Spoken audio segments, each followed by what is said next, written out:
أشرقت نفسي بنور من فؤادي حينما رددت يا رب العباد وانتشت روحي وصار الدمع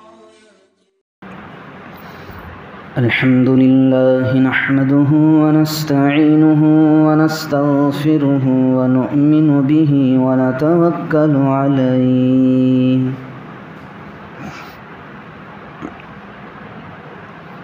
ونعوذ بالله من شرور أنفسنا ومن سيئات أعمالنا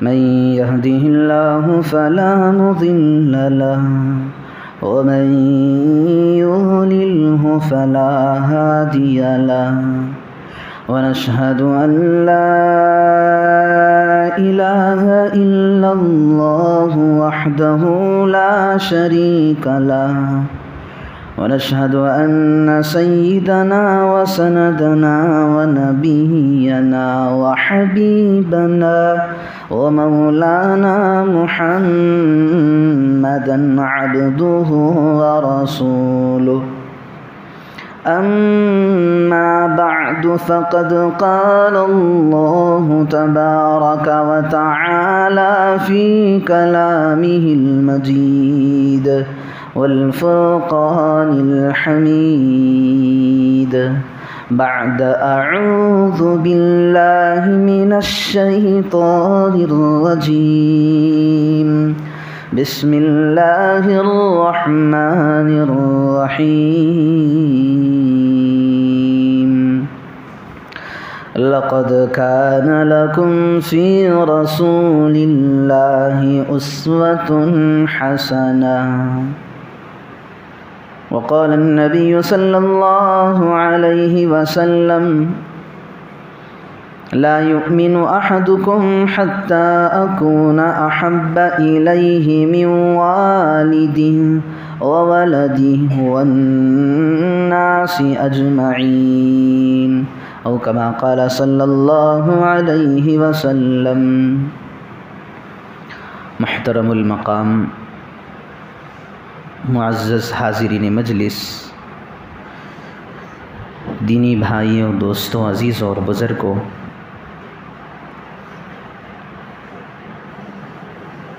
آج جب تک غیر مسلمانوں کے سلسلے میں یا پھر شاعر اسلام کے سلسلے میں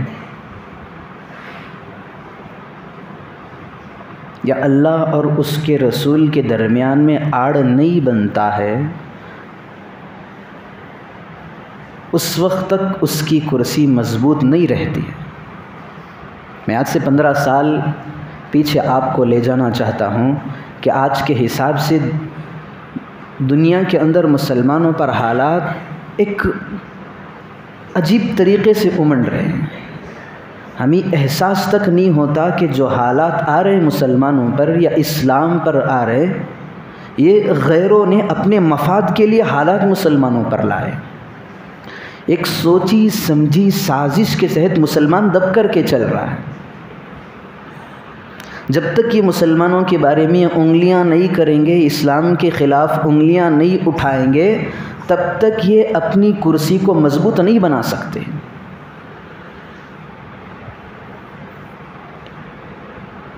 ذرا دل کے کانوں سے سمجھیں کہ آج جو حکومت اقتدار سنبھالے ہوئے ہے، یہ آئے ہوئے 10 سال کا عرصہ سے زیادہ گزر چکا ہے. جو اب یہ حکومت بیٹھی ہے، یہ تیسری مرتبہ آئی ہے، اقتدار سنبھال رہی ہے، تیسری مرتبہ جیت چکی ہے.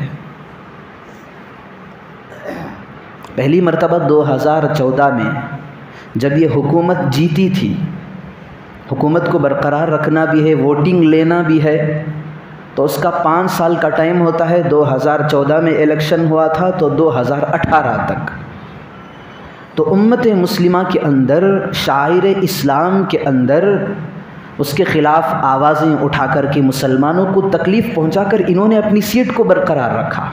پہلے 5 سال 2014 سے لے کر 2018 تک بابری مسجد کے بارے میں بات اٹھا کر کے اس مسئلے کو اتنا پینڈنگ کیا، 2018 تک لے گئے، 5 سال تک مسلمانوں کو اس جھمیلے کے اندر ڈال دیا۔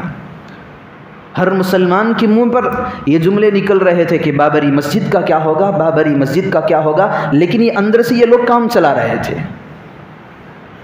آپس میں مسلمانوں کو الجھائیں گے، یہ اپنے کام کرتے جائیں گے، حکومت کو مضبوط بناتے جائیں گے، اپنی کرسی کو مضبوط کرتے جائیں گے، پر مسلمانوں کو اس بات کا احساس نہیں ہوتا، ایسے انداز سے یہ مسائل کو چھیڑیں گے۔ چلیں جب 2018 ہوا، پھر الیکشن کی باری آئی، تو 2023 یعنی اب کی بار 2024 تک، 2018 سے لے کر 2024 تک 5 سال مکمل ہوتے ہیں۔ ان سالوں کے اندر حکومت نے یہ مدعا اٹھایا کہ مسلمانوں کے درمیان CAA NRC کو لاگو کیا جائے گا۔ دیکھیں پچھلے 5 سال کے اندر مسلمان سارے کے سارے اس مسائل کے اندر گھرے ہوئے تھے، کئی ادھر اسپیچیں چل رہی ہیں، ادھر بیانیں چل رہے ہیں، مسلمان آواز اٹھا رہے ہیں۔ شاہین باغ کے اندر ایک بہت بڑا طبقہ احتجاج کے طور پر کھلا ہوا بیٹھ گیا ہے، الگ الگ طریقے سے مسلمانوں نے آواز اٹھائی۔ دیکھتے ہی دیکھتے یہ 5 سال کس طرح گزرے، مسلمانوں کو یہ بھی احساس نہیں۔ پھر 2024 اب کی بار الیکشن ہوا، اب اس حکومت کو کامیابی ملی، پھر ایک مدعا انہوں نے اٹھایا ہے کہ وقف ترمیمی بل، جو وقف کی یہ جو املاک ہیں، وقف کی جائیداد ہیں، حکومت اس کو اپنے قبضے میں کرنا چاہے گی، لیکن یہ اندر سے اپنا کام کر رہے ہیں۔ یہ مدعا اٹھ چکا ہے، اب یہ اس کو بہت جلد کلوز نہیں کیا جائے گا، 5 سال تک کھینچ کر لے جائیں گے تاکہ اگلے آنے والے الیکشن تک مسلمان اس مسئلے کے اندر الجھے رہے۔ ایک چیز پر مسلمانوں کی یہ ہاتھ ڈال رہے ہیں۔ ابھی کچھ دن پہلے ملک کے ناپاک، نجاست خور، انتہائی غلیظ قسم کے تشدد پسند انسان دیکھا کہ UP وغیرہ کے اندر الیکشن چل رہے، مسلمانوں کو الجھائیں، تو موقع ملا، پیارے آقا جناب محمد رسول اللہ صلی اللہ علیہ وسلم کی شان اقدس میں کھلی گستاخی کر رہے ہیں۔ کبھی کوئی پجاری کر رہا ہے، کبھی کوئی بڑا کر رہا ہے، کبھی کہاں کا کوئی حکومت کا کارندہ کر رہا ہے۔ اپنی اسپیچوں میں، اپنے بیانات کے اندر جب تک یہ مسلمانوں کو کسی جھمیلے میں نہ ڈالیں تب تک انہیں خوف رہتا ہے کہ ہم ہار جائیں گے۔ جب مسلمانوں کو یہ بانٹ دیں گے، مسلمان ایک مسئلے میں لگے رہیں گے، تو ایک جٹ ہو کر کے یہ قوم اپنی کرسی سنبھالے گی۔ تو جا بجا ایک بدبخت نے، ایک کمبخت نے، ایک نکمے اور کمینے نے ہمارے آقا جناب محمد الرسول اللہ صلی اللہ علیہ وسلم کی شان اقدس میں گستاخی کی، اسے دبایا گیا، دوسرا اٹھ کر کے کھڑا ہو گیا، پھر اس کو دبایا گیا، ابھی تیسرا نرسنگ آنند جسے ہم سب جانتے ہیں، 1 نمبر کا کمینہ ہے، اس نے پیارے آقا کی شان اقدس کے اندر کھلی گستاخی کی ہے۔ کس ذات کی گستاخی؟ یہ اور جو یہ پیارے آقا جناب محمد رسول اللہ صلی اللہ علیہ وسلم کی شان اقدس میں جو گستاخی کا معاملہ ہے، یہ وہ لوگ بھی جانتے ہیں، ہمارا غیر بھی جانتا ہے کہ مسلمان کی جائیداد پر آنچ آئے، مسلمان کی املاک پر بلڈوزر چلائے، تو مسلمان تھوڑی دیر آواز اٹھا کر کے روک سکتا ہے اپنے منہ کو۔ اگر مسلمانوں پر ماب لنچنگ کا معاملہ پیش آئے، راستوں میں، گلی کوچوں کے اندر مسلمانوں کو پیٹا جائے، تو ہو سکتا ہے کہ مسلمان اس کو بھی برداشت کر لیں گے، مسلمان کے خاندان تباہ و برباد کر دیے جائیں تو بھی مسلمان ہو سکتا ہے کہ خاموش ہو جائے، لیکن یہ غیر کو معلوم ہے کہ اگر ان کے سردار پر انگلیاں اٹھائیں گے تو مسئلہ گمبھیر ہو جائے گا۔ اور یہ ہم نوکروں کو، اسلام کے خادموں کو، اسلام کے غلاموں کو کبھی بھی یہ برداشت نہیں ہو سکتا کہ ہماری جانیں لٹ جائیں گی، ہماری اولادوں کی گردنیں کٹنا ہمیں منظور ہے، ہمارے گھروں پر بلڈیزر کا چلنا یہ ہمیں منظور ہے، ہماری جانوں پر آفت آ جائے، آنچ آ جائے، ہمیں یہ منظور ہے، لیکن کوئی بھی ناپاک، مردود، کمینہ، نکمہ ہمارے آقا جناب محمد الرسول اللہ صلی اللہ علیہ وسلم پر انگلی اٹھاتا ہے، ہمیں یہ منظور نہیں ہے۔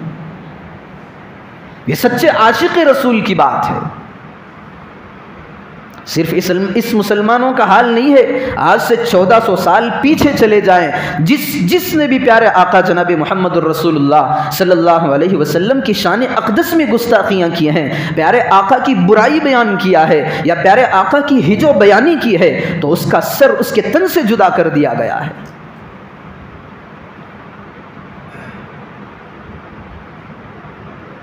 جب بدر کا واقعہ ہوا تو یہود کے قبیلے تھے، قرآن کے اندر خود اللہ رب ذوالجلال کہتا ہے اشد الناس عداوۃ للذین آمنوا الیہود والذین اشرکوا، دو ٹیمیں ایسی ہیں، دو کمبخت قومیں ایسی ہیں سب سے زیادہ اسلام کو اس سے نقصان پہنچا ہے۔ یہ غیروں کی بات ہے تو غیروں کی دو ٹیمیں ایسی ہیں، اللہ رب ذوالجلال نے یہود نصارہ کا نام نہیں لیا ہے قرآن میں، وہ بھی تو دشمن ہیں، نصارہ بھی اسلام کے دشمن ہے، لیکن اللہ کہتا ہے اشد الناس عداوہ، سب سے زیادہ دشمنی اگر کسی کو ہے تو یہ پہلے نمبر پر اللہ نے تذکرہ کہ یہود کو ہے، پھر دوسرے نمبر پر یہ آج کے جو کفار ہیں، بت پرست ہیں، توہین رسالت کے دائرے کے اندر آتے ہیں، یہ لوگ ہیں، سب سے زیادہ ان کو دشمنی ہے اسلام سے اور مسلمانوں سے۔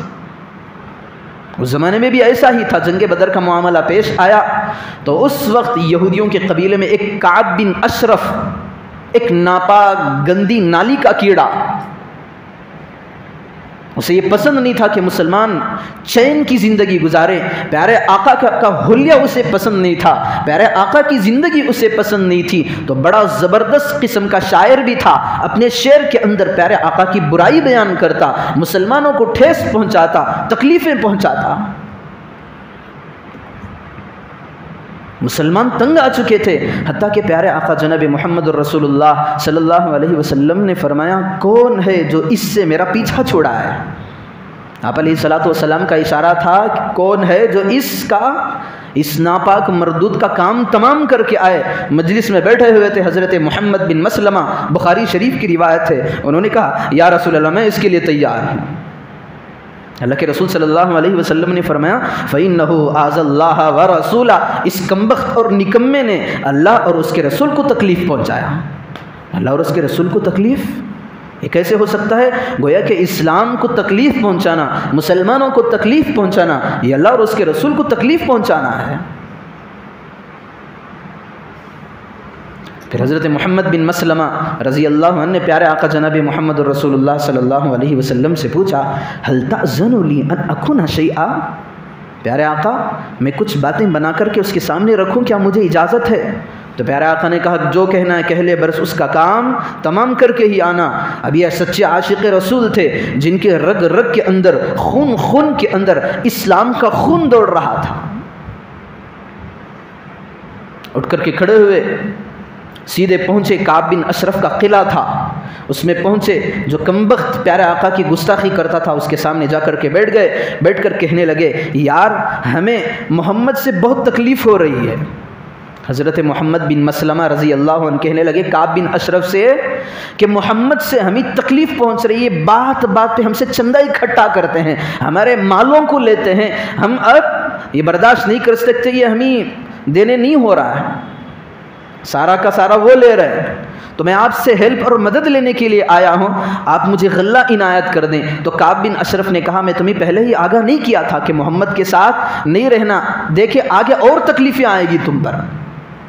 یہ محمد بن مسلمہ اس لیے کہہ رہے تھے تاکہ اپنے جال میں اسے پھنسا سکے، اپنی باتوں کے اندر اسے لا سکے۔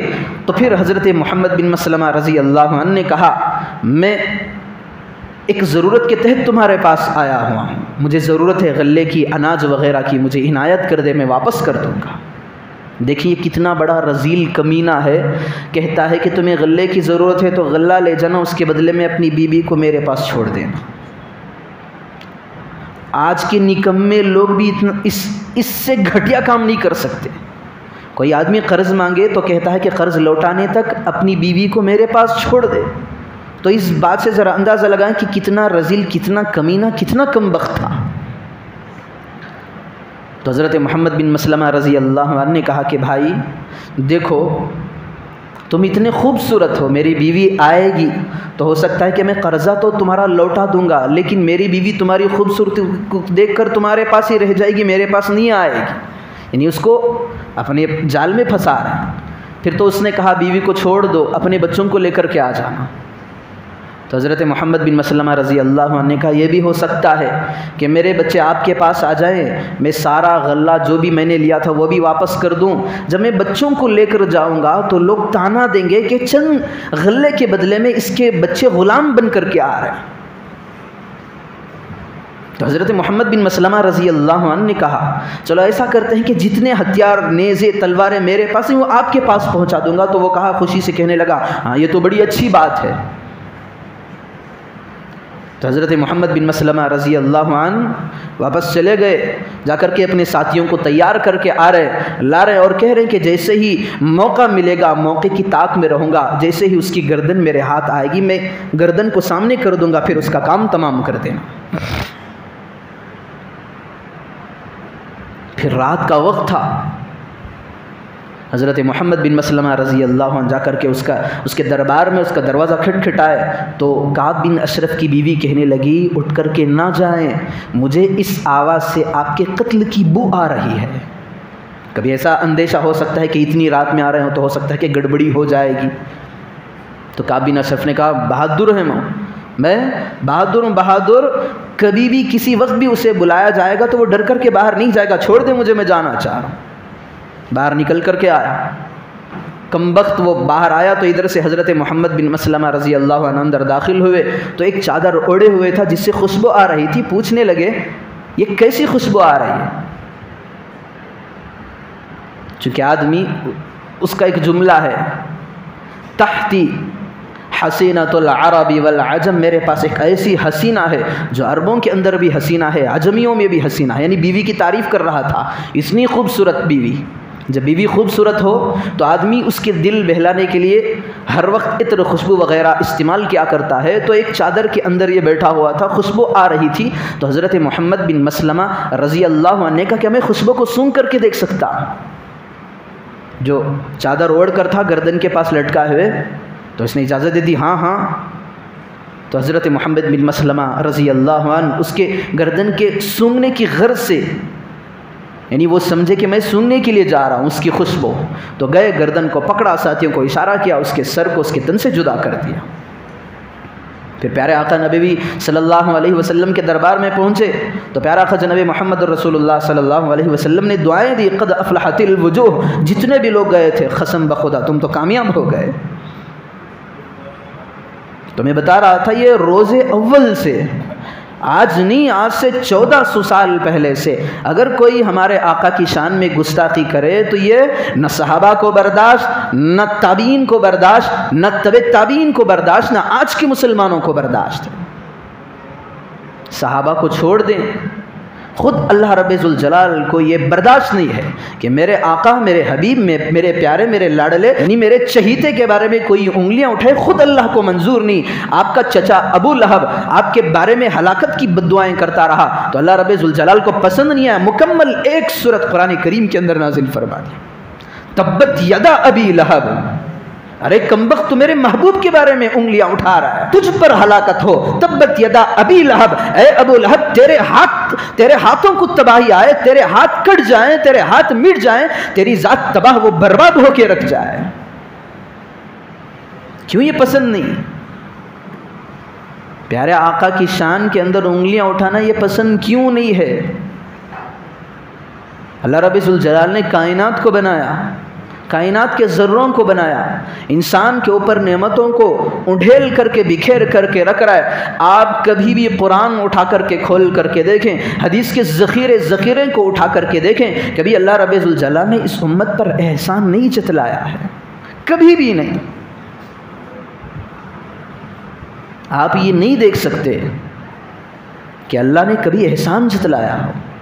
اللہ نے یہ نہیں کہا اتنے بڑے میں نے سورج کو پیدا کیا تم پر میرا احسان ہے، میں نے چاند کو پیدا کیا تم پر احسان ہے، میں تمہاری سانسوں کے ایک جو سسٹم ہے اس کو چلا رہا ہوں یہ میرا احسان تم پر ہے، میں تمہاری دل کے دھڑکنوں کو بند کرنے کی بجائے کھولے رکھ رہا ہوں یہ میرا تم پر احسان ہے، میں نے تم کو زندگی دی ہے یہ میرا تم پر احسان ہے، میں نے تمہیں ہارٹ اٹیک سے بچایا ہے یہ میرا احسان، میں نے تمہیں شوگر سے بچایا یہ میرا احسان، میں نے تمہیں بہت ساری بیماریوں سے بچایا یہ میرا احسان۔ کبھی اللہ نے احسان نہیں جتلایا، کبھی ہی نہیں۔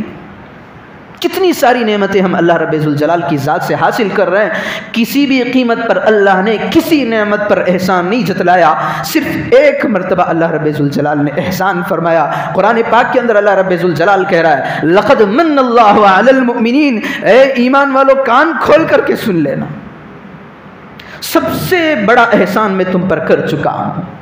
خود اللہ احسان جتلا رہا ہے، لقد من اللہ علی المؤمنین اذ بعث فیہم رسولا، وہ احسان یہ ہے کہ میں نے تمہارے درمیان میں اپنے حبیب کو تمہارے درمیان میں جو بھیجا ہوں، یہ سب سے بڑا میرا تم پر احسان ہے۔ جب سب سے بڑی چیز اللہ رب ذوالجلال دنیا کے اندر بھیج دے اور اس ذات پر کوئی انگلی اٹھائے تو کیا اللہ کو برداشت ہوگا؟ کبھی نہیں ہوگا۔ تو اللہ رب ذوالجلال نے قرآن کریم میں ابو لہب کے خلاف سورہ تبت یدا کو نازل کر کے امت کو بتلا دیا کہ میرے حبیب کی شان میں گستاخی ہوئی، یہ مجھے تک برداشت نہیں ہے۔ اب سوال یہ ہے جب اللہ کو برداشت نہیں ہے تو اللہ کیوں ان پر عذاب کو نازل نہیں کر رہا ہے؟ تو اس کا جواب بھی سورہ تاریخ کے اندر اللہ رب ذوالجلال نے دے دیا ہے، فَمَهِّلِ الْكَافِرِينَ أَمْهِلْهُمْ رُوَيْدًا، کافروں کو مہلت دے دو، مہلت دے دو اور تھوڑی مہلت دے دو، وہ اپنی جھمیلوں کے اندر پڑے رہیں۔ إِنَّ بَطْشَ رَبِّكَ لَشَدِيدٌ، جب میری پکڑ آئے گی تو ایسی پکڑ آئے گی، ایسا جکڑوں گا کہ پھر میری پکڑ سے بڑی بڑی قومیں اپنے آپ کو بچا نہیں پائیں گی، یہ کم وقت نکمے کہاں سے بچے پائیں گے؟ میری جکڑ سے کیسے بچ جائیں گے؟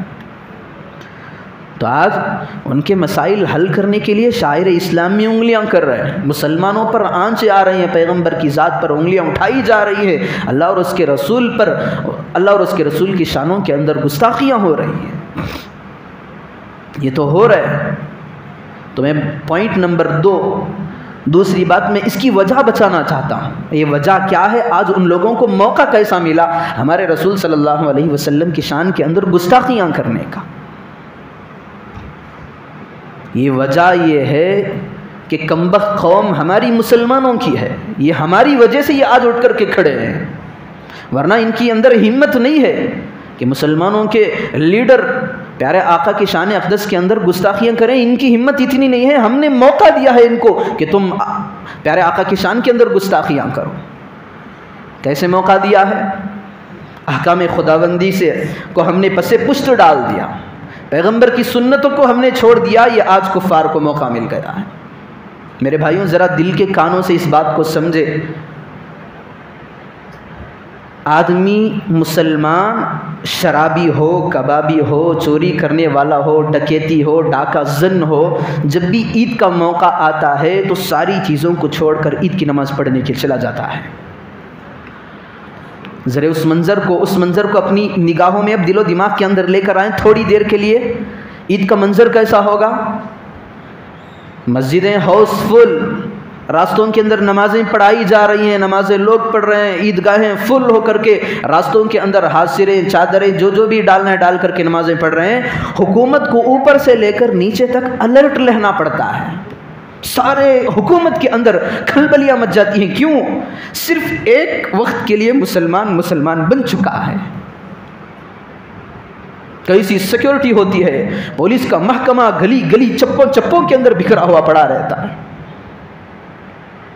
ذرا تصور کریں اگر وہی منظر دن کے 5 اوقات کے اندر 5 فرض نمازوں کے اندر ہو جائے، مسجد ہاؤس فل ہو کر کے روڈ اور راستوں کے اندر مسلمان ہمارا نماز پڑھنے کے لیے کھڑا ہو جائے، تو قسم خدا کی عید تو سال میں 1 مرتبہ آتی ہے، سال میں 1 مرتبہ پولیس کا عملہ کام کرنے کے لیے تیار ہو جاتا ہے۔ میں قسم اللہ رب ذوالجلال کے پاک نام کی قسم اٹھا کر کے کہتا ہوں، اگر وہ منظر عید کا ہماری 5 نمازوں میں ہو جائے تو حکومت کے اندر ساری کھلبلی مچ جائے گی۔ دن بھر کے اندر 5 نمازوں کے اندر پولیس کا پہرا رہے گا، عجیب خوف طاری ہو جائے گا، حکومت کی پینٹ اور ان کی شلواروں کے اندر سے پیشاب کے قطرے نکلنے پر مجبور ہو جائے گی۔ کس حکم کو ہم نے اللہ رب ذوالجلال کے پیچھے ڈال دیا، پھر بھی ہم اپنے آپ کو بڑے فخر سے ہاتھ اٹھا کر کے کہتے ہیں کہ ہم مسلمان ہیں۔ صرف ایک حکم پر ساری امت جڑ جائے، ان کی شلواریں پیلی اور گیلی ہو جائیں گی۔ ہمارے خلاف آواز اور رسول کے خلاف آواز اٹھانا تو دور کی بات، مسلمان کو آنکھ اٹھا کر کے دیکھنے کی بھی ان کے اندر طاقت نہیں رہے گی۔ ذرا میرے اس جملے کو دل و دماغ پر ڈال کر کے دیکھیں، اگر وہ منظر عید کا آج ہماری 5 وقت کی نمازوں کے اندر ہو جائے تو ساری دنیا کے اندر ایک عجیب قسم کی ہیبت پڑ جائے گی ان کے دلوں کے اندر۔ آج ہم ایسے نہیں ہیں، مسلمان خود اللہ کے حکموں کو توڑ رہا ہے تو وہ کیا کرے گی؟ کمبخت قوم مسلمانوں کے لیڈر سرکار پر انگلیاں اٹھائے گی۔ دوسری چیز جو میں بتانا چاہتا ہوں، جو پیارے آقا جناب محمد رسول اللہ صلی اللہ علیہ وسلم کی اہم ترین سنت ہے، کسی کو نشانہ بنائے بغیر، میری یہ بات سارے عالم کے لیے ہے، پیارے آقا کا جو چہرہ سنتی والا تھا، ایک مچھ داڑھی کی ہے۔ قسم خدا کی آج سچا پکا عاشق رسول، میری بات کا برا نہ مانے، اگر میں کہوں گا میں عاشق رسول ہیں تو میری زندگی میں دیکھا جائے گا کتنا یہ عشق رسول کی بکواس کرنے لگتا ہے، اس کی زندگی کے اندر عشق رسول ہے یعنی ہماری صورتوں سے پتہ چل جائے گا۔ ساری کی ساری امت مسلمہ اگر ایک سنت پر ایک جٹ ہو کر کے عمل کرے کہ میرا چہرہ رسول کے چہرے کے مشابہ رہے گا، میرا چہرہ رسول صلی اللہ علیہ وسلم کے سنت کے مشابہ ہوگا، جو چہرہ رسول کا تھا میں غلام ہو کر کے اس چہرے کو اختیار کروں گا۔ راستوں پہ جا رہے ہیں، چہرہ داڑھی سے سجا ہوا ہے، ریلوے اسٹیشن میں جا رہے ہیں، چہرہ داڑھی سے سجا ہوا ہے، ایئرپورٹ میں جا رہے ہیں، ہوائی جہاز میں جا رہے ہیں، ہر طرف منہ اٹھا کر کے دیکھیں، سارے مسلمانوں کے چہرے پہ سنتیں سجی ہوئی ہیں۔ مسلمان کے میٹر آف ہو ہندو کے میٹر ڈاؤن ہو جائیں گی مسلمان کو دیکھ کر کے۔ یہ غلطیاں ہماری ہیں، ہم نے چھوڑ دیا ہے ہمارے آقا کی سنت کو، ہم کیا انگلیاں اٹھائیں ان غیروں پر۔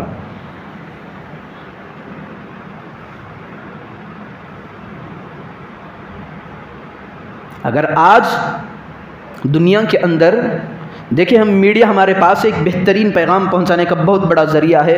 کوئی آدمی کوئی بڑی کمپنی اگر جوتے کے اندر اللہ کا نام نیچے لکھ دے، جوتا شوز بنائے یا چپل بنائے، کوئی عجیب قسم کا جوتا بنائے، اس کے اندر اللہ کا نام لکھ دے تو پوری دنیا میں کھلبلی مچ جاتی ہے، پوری دنیا کے اندر۔ ویڈیو کے اندر بتایا جاتا ہے کہ اس کمپنی کا بیان کریں، کیوں؟ دیکھیں بھائی، جوتے کے اندر اس نے اللہ کا نام لکھا ہے۔ ارے مسلمان کیا کر رہا ہے؟ جو ہم بیڑیاں پیتے ہیں، سگریٹ پیتے ہیں، بیڑیوں کے نام ہم لوگوں نے رکھا ہے سمد بیڑی، کریم بیڑی۔ پیکٹ کھولتے اتنا بڑا سا پیکٹ، اس پر لکھا رہتا ہے کریم بیڑی، پھر اس کو پھاڑ کر کے 2 ٹکڑے کرے، چھوٹی چھوٹی پیکٹیں نکلتی ہیں، اس کے اندر کریم بیڑی، پھر اس کے جھتے کو پھاڑے، اس کے اندر چھوٹی چھوٹی بیڑیاں نکلتی ہیں، چھوٹے چھوٹے دھاگے، وہاں پر نام لکھا ہوا رہتا ہے کہ کریم بیڑی یا سمد بیڑی۔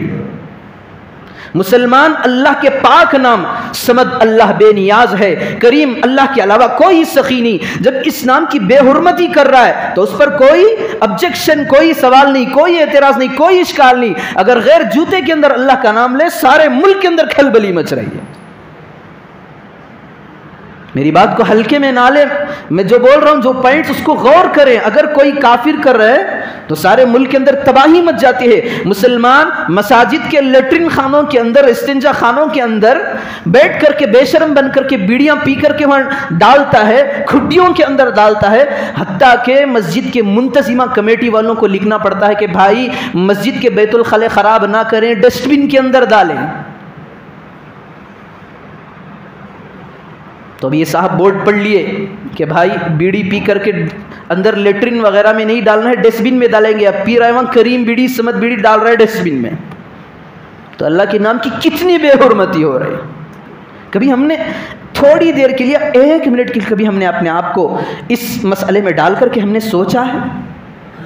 ساری توہین اللہ کے نام کی مسلمان کر رہا ہے، پیارے آقا جناب محمد رسول اللہ صلی اللہ علیہ وسلم کی سنتوں کی دھجیاں اڑا رہا ہے۔ اگر کوئی گستاخ رسول اٹھ کر کے کھڑا ہو جائے تو ہم انگلیاں اٹھا رہے ہیں، سب سے پہلے اپنی ذاتوں پر انگلیاں اٹھائیں۔ وہ تو کافر کوئی پیارے آقا کی شان میں گستاخی کرے تو وہ تو کرتا ہی ہے، اس کے دماغوں کے اندر گوبر اور کیڑے پڑے رہتے ہیں، خناس بھرا رہتا ہے، کفر پڑا رہتا ہے، لیکن مسلمان پیارے آقا کی سنت کو چھوڑ رہا ہے تو اس کے دماغ میں کیا ہے؟ اللہ کے نام کی بے حرمتی کر رہا ہے۔ تو میرے بھائیوں، میں نے دو باتیں بتائی اس بیان کے اندر۔ پہلی بات، آج جو معاشرے کے اندر ایک تباہی مچائی ہوئی ہے، ان کمبختوں نے پیارے آقا جناب محمد رسول اللہ صلی اللہ علیہ وسلم کی شان اقدس میں، یہ ہمیں برداشت نہیں ہے۔ اس سلسلے میں شہر حسن کے جتنے بھی علماء ہیں وہ اکٹھے ہو کر میٹنگیں ہوئیں، پھر یہاں سے کل بروز جمعرات میں اس یتی نرسنگ آنند اس کمبخت کا نام لینا بھی اللہ کے پاک گھر کے اندر یہ بھی گوارا نہیں ہے، لیکن آپ حضرات کو بتانا ہے کہ اس کمبخت نے گستاخی ہے، مجبوراً نام لینا پڑتا ہے۔ تو اس کے خلاف ہر ضلع کے اندر FIR کرایا گیا ہے، اس کے کیس کو مضبوط کیا جا رہا ہے۔ ایک تو وہ کوششیں تھی، تو دوسری بات میں نے بتائی ہے کہ ان لوگوں کو آج پیارے آقا کی شان میں گستاخی کرنے کا جو ان کے اندر ہمت آئی ہے، یہ ہماری وجہ سے ملی ہے۔ ہم نے پیارے آقا کی سنتوں کو چھوڑ دیا، اللہ رب ذوالجلال کے احکامات کو پسے پشت ڈال دیا۔ جب مسلمان ٹھنڈے پڑ گئے تو اب وہ سوچ رہے ہیں کہ مسلمان خود ان کے آقا کی یہ سنت پر نہیں جم رہے ہیں، تو ہم کر لینے، تو ہم شوق سے گستاخی کریں گے، تو اب ایک ایک کر کے اٹھ کر کے کھڑ رہا ہے۔ تو میرے بھائیوں، میں نے بہت ساری چیزوں کو نہیں بتایا ہے، صرف ایک حکم کو اللہ کے بتایا ہے، ایک سنت کو بتایا ہے، دو ہی چیزوں کو میں نے آج بتایا ہے۔ ایک حکم نماز کا حکم ہے، ساری امت جس طرح عیدین کے وقت نمازیں پڑھتے ہیں، اگر مسجدوں کے اندر وہ منظر ہو جائے تو پھر یہ ہمیں آواز سے کہنا تو دور کی بات، نظر سے نظر ملا کر کے دیکھنے کی بھی ان کے اندر ہمت اور طاقت نہیں رہے گی۔ سب سے بڑا مار آج مسلمان طبقے کو نماز سے پڑ رہا ہے۔ پھر دوسری چیز میں نے بتائی ہے، یہ داڑھی کی سنت ہے، جو ان دو چیزوں پر عمل کر لیں، قسم خدا کی دنیا ہی جنت نما نظر آنے لگے گی۔ ہمیں یہ جو دنیا ہے، ہمیں منظر ایسا نظر آئے گا کہ ہم اب وہ دنیا میں نہیں رہی ہے، تو الگ دنیا ہے، یہ تو گویا کہ جنت ہے۔ ہر فرض نماز کے باہر مسجد بھر کر کے راستوں میں اگر نماز پڑھ رہے ہیں تو کیسا عجیب منظر ہوگا۔ تو میرے بھائی، یہ ہماری اپنی کوتاہیاں ہیں، ہماری بدولت آج دشمن اسلام کو، شاعر اسلام پیارے آقا کی شان میں گستاخی کرنے کا موقع ملا ہے۔ تو میرے بھائیوں، اس بات کی سخت ضرورت ہے۔ انگلیاں کب تک ہم آواز کو اٹھاتے رہیں گے؟ بھائی، جب تک ہم عمل نہیں کرتے، عمل کرنا بھی ان کے لیے بہت بڑا دھچکے کا سبب بنتا ہے۔ مسلمان کی ساری قومیں اپنے خدا کی مان کر کے چل رہی ہیں، اپنے پیارے آقا کی مان کر کے چل رہی ہیں، ہزار بار دشمن سوچے گا مسلمانوں کے خلاف انگلیاں کرتے وقت۔ اب یہ وہ مسلمان نہیں رہا، یہ تو حقیقی مسلمان بن چکا ہے۔ تو جتنے بھی اللہ رب ذوالجلال کے احکامات ہیں، ان پر پابندی کے ساتھ جمے رہنا، پیارے آقا جناب محمد رسول اللہ صلی اللہ علیہ وسلم کی سنتوں پر اپنے آپ کو چلانا، یہ حقیقی مسلمان ہے۔ ایک ٹکڑے کے اندر اللہ رب ذوالجلال نے بیان کر دیا، لقد کان لکم فی رسول اللہ اسوۃ حسنہ، اے مسلمانوں، قیامت تک پیدا ہونے والوں، تمہارے لیے ہر چیز میرے آقا کی زندگی کے اندر تمہیں مل جائے گی۔ کوئی بھی شعبہ اٹھا لے، تجارت کا، ملازمت کا، امارت کا، ملازمت کا، یا کوئی بزنس مین ہے، ہر چیز کے اندر میں ملازم ہوں، میں ملازمت کرنا چاہتا ہوں، پیارے آقا کی سیرت مجھے بتائے گی کہ ملازم کیسا ہو اور اس کے اصول کیا ہیں۔ میں تاجر ہوں، تجارت کر رہا ہوں، پیارے آقا کی زندگی مجھے بتائے گی کہ تجارت کے اصول کیا ہیں، تاجر کو کیسا رہنا چاہیے۔ پیارے آقا جناب محمد رسول اللہ صلی اللہ علیہ وسلم نے تاجر کے بارے میں فرمایا، التاجر الصدوق الامین مع النبیین والصدیقین والشہداء۔ امانت دار تاجر، سچ بولنے والا تاجر، اس کا مرتبہ کیسا ہوگا؟ مع النبیین والصدیقین والشہداء، کل قیامت کے دن صدیقین، شہداء اور صالحین انبیاء کے ساتھ ہوگا، جو جھوٹ نہیں بولے گا، دھوکہ نہیں دے گا، کسی کے سر پر ٹوپی نہیں ڈالے گا، حلال کو حلال جانے گا، حرام کو حرام جانے گا، ایک ایک روپیہ جس کا حرام کا نہ ہو، جھوٹ بھولا ہوا نہ ہو، تو اللہ رب ذوالجلال کے پیارے حبیب نے فرمایا اس کا حشر کل صدیقین اور شہداء کے ساتھ ہوگا۔ آج میں سمجھتا ہوں کہ دنیا کے اندر 90% 90% بغیر جھوٹ کے ہماری تجارتیں نہیں چل رہی. تو ہمارا ایمان، ہمارے ایمان کا نور دل سے ختم نہیں ہوگا تو اور کیا ہوگا؟ جس تجارت کے اندر ہم پڑے ہیں، جھوٹ، رشوت، دھوکہ دہی، سامنے والے کو ٹوپی پہنانا، اگر یہ غذائیں اس کمائی کی بدولت ہمارے پیٹ میں جا رہی ہیں، حرام غذائیں ہمارے پیٹوں کے اندر جم رہا ہے، تو حرام غذا کا اثر، ناپاک اثر اتنا ہوگا تو ہمارے جسموں سے عبادتوں کا شوق چھین لیا جائے گا، ایمان کی حلاوت ختم کر دی جائے گی، تو اسلام پر دھیرے دھیرے ہم پیچھے ہٹ جائیں گے. تو میرے بھائیوں، ہم جس شعبے میں بھی رہیں، پیارے آقا کی سیرت ہمارے لیے نمونہ بنے گی.